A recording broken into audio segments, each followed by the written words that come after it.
an illness ruled you out of one of the fights. Have you had any other injuries or anything before the pandemic that kind of held you back a bit? Nah, I'm 100, man. Everything's good. And like I said, I'm in good spirits. Look forward to getting back in on Sunday. Yeah, you keep saying Sunday. It's a bit of a weird day to be boxing, isn't it? Proper, man. Usually you do your Saturday and then Sunday you're binge eating, but man's going to have to be Monday this time. But I'm looking forward to it, man. What's on the menu for Monday? Let's not talk about it, Chris. My head is rattling already, but the weigh-in is on Saturday, so I think that's is today Friday or Thursday? So it's Thursday today. So Thursday. Tomorrow weigh-in Saturday. So I've got 2 days time if I can think about going all out. But yeah, we could talk about food another time. How do you, obviously you've got this fight on Sunday and you're not looking past it, but how far do you think world titles and stuff are now away for you? And how do you kind of deal with maybe a bit of pressure that you're kind of being built up as this big rising star in the light heavyweight division?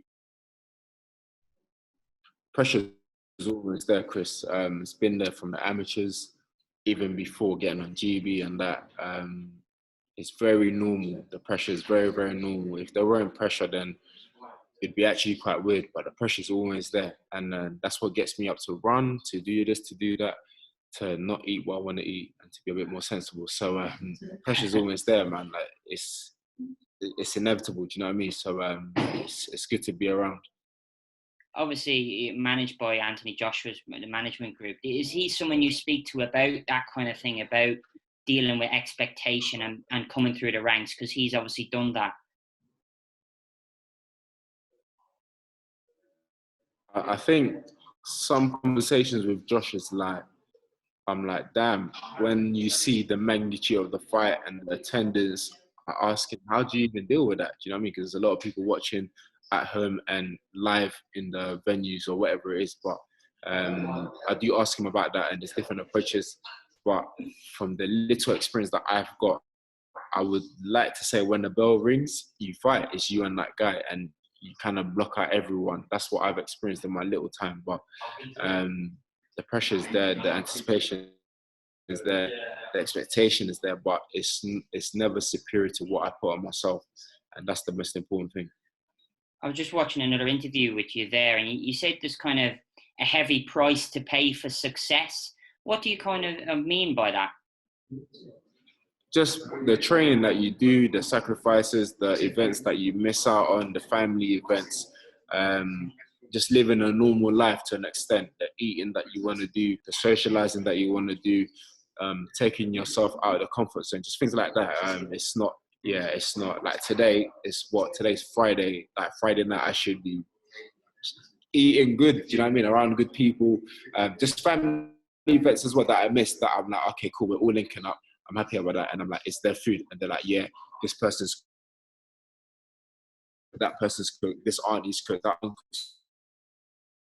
And I'm thinking, what if everything for the last few weeks? So I'm gonna have to give it a miss. Do you know what I mean? So there's always a price to pay, man. To be the best at something, or if you want to aim to be the best, there's always a price to pay. You're just finding for me, Josh, obviously it's a tough fight Sunday, but everybody's talking about Anthony Yarde. There's also Callum Johnson there as well. Out of those two, which do you think would be the best fight for you and would be the biggest fight? I could say that the Johnson would be the easiest one to make because we have the same promoters. I think the Yarde one may be the biggest because that's the fighter that I'm asked about more when I meet people. So I think, yeah, that's the answer there. But right now, the mindset and the focus is on Sunday, as you can imagine. So Calic is the person that I've been thinking about and who I'll be going rounds with on Sunday. Brilliant. Thanks very much, Josh. Good luck Sunday. Thank you very much. Just before we let Josh go, we've got time for a couple more questions. So if anyone's got just one or two they want to jump in with. So James, did you have any to ask there? Perfect. Alex, how are you doing? What's up, James? Yeah, cut from me. I read a report this morning. You stated that before the fight you will be taking a knee. There's a lot of talk in the build-up as well with Matt how much of a gentleman you are, things like that. I wanted to ask you yourself and your opinions on you being a role model. A role model. I think it comes with it as well. Do you know what I mean? The role model comes with it. And I say to people, man, that it is what it is. But I say to people, if I mess up or if I do something that they're like, oh, we don't agree with that, I'm like, guess what? It is what it is. We all make mistakes. Things happen in life, man. But there are people that are looking up to what I'm doing, and I want them to be inspired to say, do you know what? If Josh has done something that they view as good, and something that they think couldn't happen, I want them to look back and say, do you know what? You actually managed to do it, so it's very, very achievable.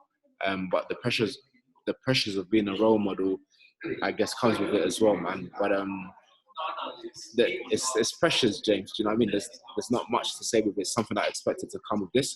So you just embrace it all, really. I'll leave it there and let someone else jump in. Cheers, Josh. Thank you. Josh, Ames here for Boxing News TV. Pleasure to meet you. I watched a great interview on Boxing Social with you. Shout out to Rob Tebbett and the gang there. And you talked about your faith being key to your life. Now, Sunday being a key day in your faith, is it going to be weird from that perspective, boxing on a Sunday? I think at first I was like, damn, on a Sunday, usually we're either going to church or we're chilling with the family, stuff like that. But other than that, everyone around me's been cool. I've been cool with it. It's just an extra day of, just the usual, the routine that we're used to, which is a Saturday. It's a Sunday this time, but it is what it is, man. I think when I'm in that ring, and I don't think about what day I'm in that ring. Do you know what I mean? So it's a bit unusual, but I've already adapted to it. And Sunday's the appointment this week. You're going to try and maybe go to church via Zoom or anything if you can, like on the Sunday or anything? What I will do is I will be interacting with a lot of people that will be supporting me, whether it's via prayers or encouraging me or reminding me of, the very things that I do believe in and stuff like that. It's more than enough for me and gets me in the right mindset to go into the ring to do what I have to do. People will say... Right, got time for one more question. Just one more. Critics will say that your career is kind of stalled, and I know by now you should be at world level or even a world level fight. COVID aside, that might have put plans to that. But do you think that's a fair assessment that maybe your career stalled a little bit? Yeah, I think I had 2 fights that I was meant to do. One was I pulled out one because I was unwell, and the other one was COVID. But the critics are there, man. They're always there. And I said in an interview that even in the amateurs, the critics were there, but not as loud, but we still rose to the top. They had what they wanted to say and X, Y, and Z, but we still got to the top. And that's what I'm going to do in the pros as well. Critics will be there. I don't expect everyone to like me, to agree with what I'm saying, to agree with what I'm doing. But when it's all said and done, we'll get to the top and I can say, yo, I still got here my way. So it is what it is, bro. All the best on Sunday. Thanks, guys. Josh. Owen, did you? Got this too. Yeah. Owen, do you want to jump in with a question? Josh, what's going on, man? What's happening, big man? All good, all good. Let's talk about this COVID life and how's things in the hotel. What are you up to in this, whilst you're just isolating and sitting in the room? Yeah, bro, it's been all right. It went quicker than I thought. Do you know what I did? I slept during the time of waiting for the results, so that helped me out a lot. But again, I'm grateful that everyone in the team was all clear. I got it all clear. We've all had it all clear, and it's just about killing time now till Sunday. Just one for myself. A few of the guys spoke about your support in the UK and whatever else. But what's the support like in Ghana? We know that you go back home, you like to be very close to your roots. But what's the support like back home for yourself? It's okay when I go home. I think those that know boxing will be like, oh, there's that guy that boxes X, Y, and Z. Whereas people like my little cousin, Isaac Dogba, he's got the support out there. He's boxed out there a few times, actually. So when he goes, I can assume that he recognizes that he's well known. But it would be a lie to be like, oh yeah, when I go, I'm stopped every day, this and that. No, I'm not. I still get stopped and people are like, oh, you're the boxer X, Y, and Z, but it's not to the extent that I would expect my little cousin Isaac Dogba to be stopped at. It's rising and we're happy with that. Actually, just talking about Isaac, how much of an inspiration has he been? Because we know that the Ghanaian people have taken to him, and also he's fought on world levels, he's fought on the big scene. How much of an inspiration is he to your career? Big inspiration, man. I speak to him quite a bit. almost touching base, back and forth. He's in the States right now, but yeah, big inspiration to see what he's done. He, was a former world champion, boxed in Ghana, took the title home. The support, the love from everyone, man. And most importantly, I like him as a person as well, man. So besides everything, I like him as a person, and I like who he is. So that's the most important thing. JB, good luck on Sunday. Speak soon, man. Take care. Thank you. Just one more. Josh, how's it going, bro? You all right? Yes, my man, you good?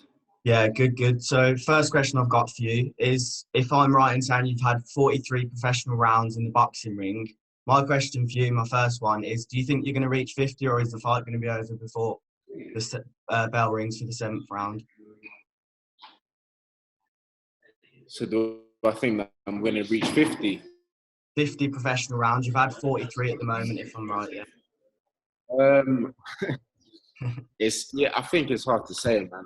I don't know. What I do know is that I'm going to win this fight. Mm-hmm. It's going to be by knockout or by...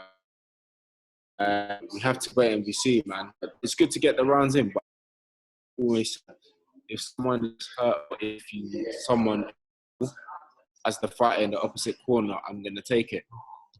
So yeah, it's hard to say, I think it was job or 2 rounds or 3, 4, 5, whatever it is. But if the opportunity comes, I'll be there to take it.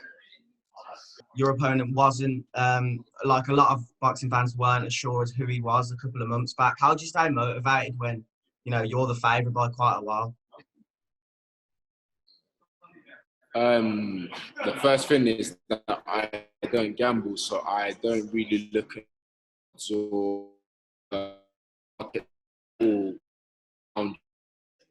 X amount back. I don't even know how it happens. So long as I know there's a good opponent, that's what matters, and that helps me within my preparation in terms of staying motivated. Even though someone may not at first be like, I know who this guy is, I could say okay to that, but I know who he is. My team's aware of who he is, and we know how much of a good fighter he potentially is. So that's what matters, and that motivates me, man. Yeah. And last of all, how obviously there's a lot of speculation around the Anthony Yarde fight.